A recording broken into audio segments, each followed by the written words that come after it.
2021-এ মানুষের ভোট নিয়ে বিধানসভায় গিয়েছি। 5 বছর ধরে বিধানসভা অ্যাক্টিভিটি করেছি। মানুষজন স্বতঃস্ফূর্তভাবে এগিয়ে আসছে। আজকে নমিনেশন জমা করেছি। 4 মে বিজয়ী সার্টিফিকেট নিয়ে বাড়ি যাব। আগের বারে যে রেকর্ড ছিল সেটা কি ভাঙবে? অবশ্যই 2021-এ টাফ লড়াই ছিল। এটা 2026 লড়াইটা অনেক কম। সেই সময় নতুন দল, আবার বিজেপি তৃণমূলের বাইনারি ছিল। এখন বিজেপি তৃণমূল যে আলাদা নয়, ভাঙড় সব রাজ্যের মানুষ জেনে গিয়েছে। আর আইএসএফ সম্পর্কে, আইএসএফ ধর্মনিরপেক্ষ দল যে তৈরি হয়েছে, হিন্দু মুসলমান খ্রিস্টান নির্বিশেষে, ওবিসি থেকে শুরু করে ওয়াকআপ থেকে শুরু করে বিভিন্ন ইস্যুতে মাঠে ময়দানে এসে, তিলোত্তমা থেকে শুরু করে তামান্নার খুনের বিরুদ্ধে যে মাঠে ময়দানে লড়াই করছে, মানুষ বুঝে গিয়েছে আইএসএফকে কেন গ্রহণ করতে হবে। সুতরাং এবারে ডবল মার্জিন পাচ্ছি। কালিয়াচকে যে ঘটনা হলো তারপরে কি মনে হচ্ছে এবারে শান্তিপূর্ণভাবে ভোট হবে? কালিয়াচকে কি ঘটনা হয়েছে বলেন? কি ঘটনা হয়েছে? আপনাদের কাছে কি ফুটে যাচ্ছে? শুরুতে গা মাসালে হবে না। আমরা চাই বিডিও অফিসের মধ্যে একটা মানুষ ঢুকে ডিস্টার্ব করেছে, একটা ভিডিও দেখানো হোক। কালিয়াচকে দাঙ্গা বলে দিচ্ছে মমতা ব্যানার্জি। কোথায় দাঙ্গা লেগেছে? কি কার ক্ষতি হয়েছে? ভিডিও ফুটেজ দেখানো। অনেকে বলছে আমাদের বিচারক স্যারেদেরকে পানীয় জল দেওয়া হয় না, চা বিস্কুট দেওয়া হয় না। আমি মনে করি এটা তদন্ত হোক, সত্য উদ্ঘাটন হোক। আমিও জানতে চাই ভিডিও অফিসের প্রিমিসেসের মধ্যে কারা কোথায় ছিল, কারা বসে কি প্রোটেস্ট করছিল, এবং তারা দীর্ঘক্ষণ কেন প্রোটেস্ট করছিল সেটাও জানতে হবে। সাধারণ মানুষের সাথে কথা বলা দরকার। যতটুকু জানতে পেরেছি, ওখানকার আধিকারিকরা 2 ঘন্টা, 1 ঘন্টা, 3 ঘন্টা পরে তোমাদের সাথে কথা বলা হবে। ওখানকার ডিমান্ড ছিল যে আমাদের এই দুরবস্থা আমরা কিভাবে কাটিয়ে উঠবো, আমাদেরকে একটা রাস্তা বলা হোক। আধিকারিকরা নাকি বেরিয়ে এসে বারবার বলেছে একটু দাঁড়াও, এই হবে, একটু দাঁড়াও, ওই হবে। এই করতে করতে দুপুরের প্রোগ্রাম রাত পর্যন্ত টেনেছে। আর তারপরে কোনো ধরনের নির্বিচারে শান্তিপূর্ণ একটা অবস্থানকে লাঠি চার্জ করে মহিলা পুরুষ নির্বিশেষে তাদেরকে মেরে তাড়িয়েছে, এবং এটা অভিযোগ ভিডিওর গাড়িতে সাধারণ মানুষকে চাপা দিয়েছে। মুখ্যমন্ত্রী জনসভা থেকে বলছে কোনো জিনিস বরদাস্ত করা হবে না, প্রয়োজনে সবাইকে গ্রেফতার করা হবে। দেখুন, মুখ্যমন্ত্রী জনসভা থেকে বলছে তো, মুখ্যমন্ত্রীর কাছে রিপোর্টটা কে পাঠাচ্ছে? ভুল রিপোর্ট পাঠালে আর কি করে বলবে তিনি? তিনার উচিত ছিল জেনে বলা। মোতাবাড়ির কাছে দাঙ্গা বলেছেন তিনি, তো দাঙ্গা হয়েছে ওখানে? উনি তো বলে দিচ্ছেন দাঙ্গা হয়েছে। দাঙ্গাটা কাকে বলে? আমরা যতটুকু জানি, দুটো ধর্মের, দুটো বর্ণের, দুটো জাতের মানুষের মধ্যে কোনো বিষয়ে যদি ইন্টারনাল ক্লাস লেগে যায়, সেটাকে আমরা দাঙ্গা হিসাবে থাকি। মোতাবাড়িতে এই ধরনের ঘটনা হয়েছে। ভোটার ডিলিট হয়ে গেছে, আমার নামটা কিভাবে উঠবে না হবে জানার জন্য গিয়েছিল। আমি বলছি একটা আমাকে ভিডিও দেখাতে বলুন, আমি অন ক্যামেরা চ্যালেঞ্জ করছি। আমি জানতে চাইছি মোতাবাড়িনের সত্য উদ্ঘাটন করা হোক। মোতাবাড়ি বাসীকে কুলসিত করবেন না, অনুরোধ করছি মিডিয়ার বন্ধুদেরকেও, যে এমন কোনো যদি ভিডিও ফুটেজ থেকে থাকে, যে ভিডিওর অফিসের প্রিমিসেসের মধ্যে ঢুকে যারা প্রোটেস্ট করছিল, তারা এই ধরনের কোনো যদি ভিডিও থেকে থাকে দেখান। আমার যতটুকু জানতে পেরেছি, যতটুকু আমি আমার যে এই ধরনের কোনো ফুটেজ নাই। আর একটা সুজাপুরের ঘটনা, মোতাবাড়ির ঘটনা, দুটো গুলিয়ে ফেলা হচ্ছে। সুজাপুরে কোনো বিডিও অফিস ঘেরাও করে প্রোটেস্ট হয়নি। সুজাপুরের প্রোটেস্টে কোনো বিচারক স্যারেদেরকে যে তথাকথিত বলা হচ্ছে এত ঘন্টা আবদ্ধ করে রেখেছিল, সেটাও করা হয়নি। এটা দুটো আলাদা ঘটনা। এই দুটোকে এক করে মালদাকে বদনাম করার চেষ্টা হচ্ছে। এরকম করবেন না, অনুরোধ করছি। শওকত মোল্লা মুখ্যমন্ত্রীকে যেটা কথা দিয়েছেন যে এবারে ভাঙড় তিনি আরো বেশি সংখ্যার ভোটে জিতবেন, তিনি আগে যা জিতেছিলেন, সেই কথা কি রাখতে পারবে? শওকত মোল্লা সাহেব কি প্রমিস করেছে বলতে পারবো না। যাই করুন না কেন, ভাঙড়ের মানুষ প্রমিস করে নিয়েছে কোনো নটোরিয়াস ক্রিমিনালকে তারা জিতাবে না। আরাবুল ইসলাম ক্যানিং পূর্ব জিতছে, ক্যানিং পশ্চিম জিতছে আমরা, বারাইপুর জিতছে আমরা, বাসন্তী জিতছি আমরা, মিনাকা জিতছি আমরা, বারাসাত জিতছি আমরা, দেগঙ্গা জিতছি আমরা, যাদবপুর জিতছি আমরা, দমদম জিতছি আমরা, উত্তরপাড়া মীনাক্ষী দিয়ে আমাদের জিতছে। আমরা যে ধর্মনিরপেক্ষ শক্তি, বাম ঐক্য এবং ইন্ডিয়ান সেকুলার ফ্রন্ট মিলে যে ফ্রন্ট তৈরি করেছে, আমরা এবারে সরকারে আসছি। পরিবর্তন চাইছে মানুষ, পরিবর্তন চাইছে 100% চাইছে। তবে ক্যামেরার সামনে বলবে না, ক্যামেরার সামনে বলবে না, ওখানে বলার সাহস পাবে না। সেই সাহসটা দেয়নি, সেই স্বাধীনতাটুকু কেড়ে নিয়েছে। যদি বলে আমি তৃণমূলের বিপক্ষে ভোট দেবো, দেখবেন সকালে বলবে, সন্ধ্যাবেলা গিয়ে তার বাড়িতে ভাঙচুর চালাবে। দরকার নেই, জন্য বলবে না তারা। প্রয়োজনে তারা তৃণমূলের ঝান্ডা নিয়ে ঘুরবে। ভোটটা আইএসএফকে দেবে, ভোটটা বামেদেরকে দেবে, বিজেপি তৃণমূলের বিরুদ্ধে ভোট করাবে। আপনাদের জোট প্রার্থী কলতন দাশগুপ্তকে জিতবে? অবশ্যই কলতন দাশগুপ্ত ওখান থেকে জিতাতে হবে। এই কলতন দাশগুপ্ত আমাদের তিলোত্তমার জন্য অন্যায়ভাবে তাকে গ্রেফতার করেছিল। কিন্তু তিলোত্তমার মা তো ওনার বিরোধী। আমরা নাই প্রতিষ্ঠা করতে নেবে, যে সামনে কি আছে সেটাকে দেখিনি। কি বলছেন? আপনার ভাই আমডাঙ্গায় প্রার্থী হয়েছে এবং বলছে 26-এ আইএসএফ কে মুছে দেবে। হতে পারে, রাজনৈতিকভাবে তিনি বলতে পারেন।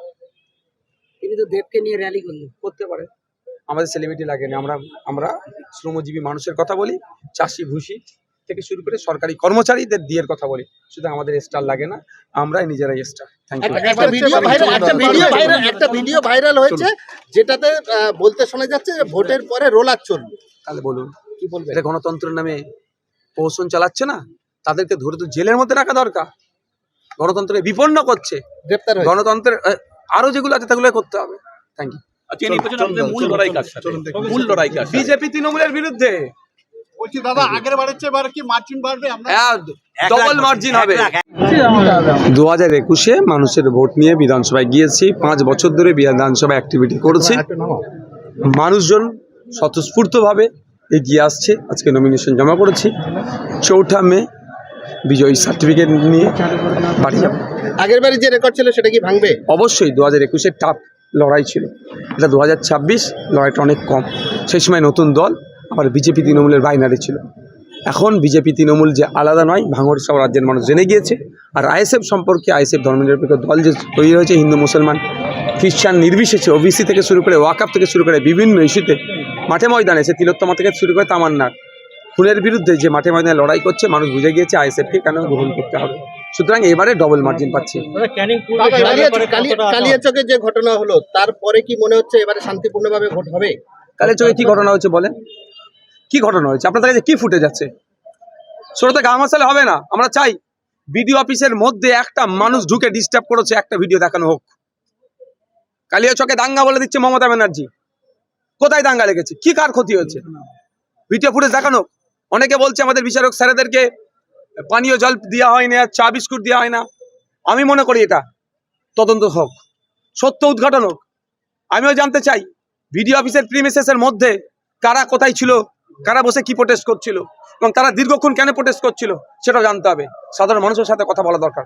যতটুকু জানতে পেরেছি, ওখানকার আধিকারিকরা 2 ঘন্টা, 1 ঘন্টা, 3 ঘন্টা পরে তোমাদের সাথে কথা বলা হবে। ওখানকার ডিমান্ড ছিল যে আমাদের এই দুরবস্থা আমরা কিভাবে কাটিয়ে উঠবো, আমাদেরকে একটা রাস্তা বলা হোক। আধিকারিকরা নাকি বেরিয়ে এসে বারবার বলেছে একটু দাঁড়াও, এই হবে, একটু দাঁড়াও, ওই হবে। এই করতে করতে দুপুরের প্রোগ্রাম রাত পর্যন্ত টেনেছে। আর তারপরে কোনো ধরনের নির্বিচারে শান্তিপূর্ণ একটা অবস্থানকে লাঠি চার্জ করে মহিলা পুরুষ নির্বিশেষে তাদেরকে মেরে তাড়িয়েছে, এবং এটা অভিযোগ ভিডিওর গাড়িতে সাধারণ মানুষকে চাপা দিয়েছে। মুখ্যমন্ত্রী জনসভা থেকে বলছে কোনো জিনিস বরদাস্ত করা হবে না, প্রয়োজনে সবাইকে গ্রেপ্তার করা হবে। দেখুন, মুখ্যমন্ত্রী জনসভাতে বলছে তো, মুখ্যমন্ত্রীর কাছে রিপোর্টটা কে পাঠাচ্ছে? ভুল রিপোর্ট পাঠালে আর কি করে বলবে তিনি? তিনার উচিত ছিল জেনে বলা। মোতাবাড়ির কাছে দাঙ্গা বলেছেন তিনি, তো দাঙ্গা হয়েছে ওখানে? উনি তো বলে দিচ্ছেন দাঙ্গা হয়েছে। দাঙ্গাটা কাকে বলে? আমি যতটুকু জানি, দুটো ধর্মের, দুটো বর্ণের, দুটো জাতের মানুষের মধ্যে কোনো বিষয়ে যদি ইন্টারনাল ক্লাস লেগে যায়, সেটাকে আমরা দাঙ্গা হিসাবে দেখি। মোতাবাড়িতে এই ধরনের ঘটনা হয়েছে? ভোটার ডিলিট হয়ে গেছে, আমার নামটা কিভাবে উঠবে না হবে জানার জন্য গিয়েছিল। আমি বলছি একটা আমাকে ভিডিও দেখাতে বলুন, আমি অন ক্যামেরা চ্যালেঞ্জ করছি, আমি জানতে চাইছি মোতাবাড়ি নিয়ে সত্য উদ্ঘাটন করা হোক। মোতাবাড়ি বাসীকে কুলসিত করবেন না, অনুরোধ করছি মিডিয়ার বন্ধুদেরকেও, যে এমন কোনো যদি ভিডিও ফুটেজ থেকে থাকে যে ভিডিওর অফিসের প্রিমিসেসের মধ্যে ঢুকে যারা প্রোটেস্ট করছিল, তারা এই ধরনের কোনো যদি ভিডিও থেকে থাকে দেখান। আমার যতটুকু জানতে পেরেছি, যতটুকু আমি আমার যে এই ধরনের কোনো ফুটেজ নাই। আর একটা সুজাপুরের ঘটনা, মোতাবাড়ির ঘটনা, দুটো গুলিয়ে ফেলা হচ্ছে। সুজাপুরে কোনো বিডিও অফিস ঘেরাও করে প্রোটেস্ট হয়নি।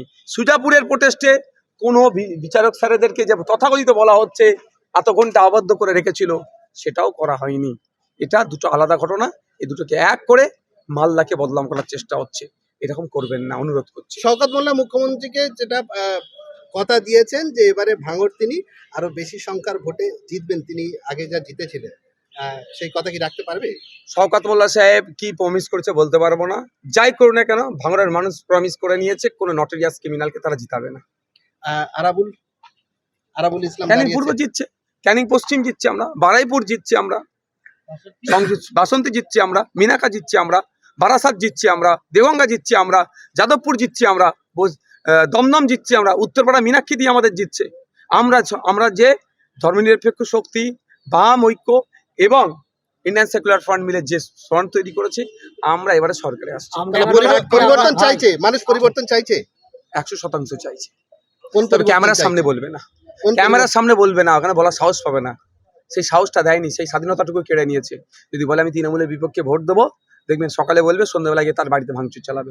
দরকার নেই, জন্য বলবে না, তারা প্রয়োজনে তারা তৃণমূলের ঝান্ডা নিয়ে ঘুরবে। ভোটটা আইএসএফকে দেবে, ভোটটা বামেদেরকে দেবে, বিজেপি তৃণমূলের বিরুদ্ধে ভোট করাবে। আপনাদের জোট প্রার্থী কলতন দাশগুপ্তকে জিতবে? অবশ্যই কলতন দাশগুপ্ত কখন জিতাতে হবে। এই কলতন দাশগুপ্ত আমাদের তিলোত্তমার জন্য অন্যায়ভাবে তাকে গ্রেফতার করেছিল। কিন্তু তিলোত্তমার মা তো ওনার বিরোধী। প্রতিবার আমরা ন্যায় প্রতিষ্ঠা করতে নেবে, যে সামনে কি আছে সেটাকে দেখিনি। কি বলছেন স্যার আপনি? আপনার ভাই আমডাঙ্গায় প্রার্থী হ্যাঁ। হয়েছে এবং বলছে 26-এ আইএসএফ কে মুছে দেবে। হতে পারে, রাজনৈতিকভাবে তিনি বলতে পারেন, তিনি তো দেবকে নিয়ে র্যালি করলেন। করতে পারে। আমাদের সেলিব্রিটি লাগে না, আমরা শ্রমজীবী মানুষের কথা বলি, চাষি ভুষি থেকে শুরু করে সরকারি কর্মচারীদের দিয়ের কথা বলি, শুধু আমাদের স্টার লাগে না, আমরাই নিজেরাই স্টার। Thank you. একটা ভিডিও ভাইরাল হয়েছে যেটাতে বলতে শোনা যাচ্ছে যে ভোটের পরে রোলার চলবে। তাহলে বলুন, কি বলবেন? এটা গণতন্ত্রের নামে প্রহসন চালাচ্ছে না? তাদেরকে ধরে তো জেলের মধ্যে রাখা দরকার। গণতন্ত্রকে বিপন্ন করছে, গ্রেপ্তার হয়েছে। গণতন্ত্রের আরো যেগুলো আছে সেগুলো করতে হবে। Thank you. আচ্ছা, এই নির্বাচনে আপনাদের মূল লড়াই কার সাথে? মূল লড়াই কার সাথে? বিজেপি তৃণমূলের বিরুদ্ধে বলছি দাদা আগের বারের চেয়ে এবার কি মার্জিন বাড়বে? আমরা ডবল মার্জিন হবে।